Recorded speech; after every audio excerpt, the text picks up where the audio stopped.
In this tutorial, I'll show you how to watch Hulu during a FaceTime call, so you and your friends can enjoy shows or movies together.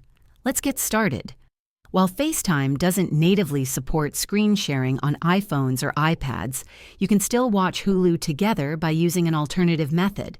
Start by opening the Hulu app or website on your device and playing the content you want to share. Then, position your device so the camera captures the screen while you're on a FaceTime call. For a better experience, consider using an external camera or tablet to display the screen clearly. Alternatively, if you're using a Mac, you can use third-party apps like OBS Studio to stream your screen during a video call. For group viewing with synced playback, check out virtual watch party extensions or platforms like Teleparty, formerly Netflix Party, though Hulu itself doesn't yet offer this feature directly. If this video helped you, please hit the like button and subscribe to this channel for more useful tutorials.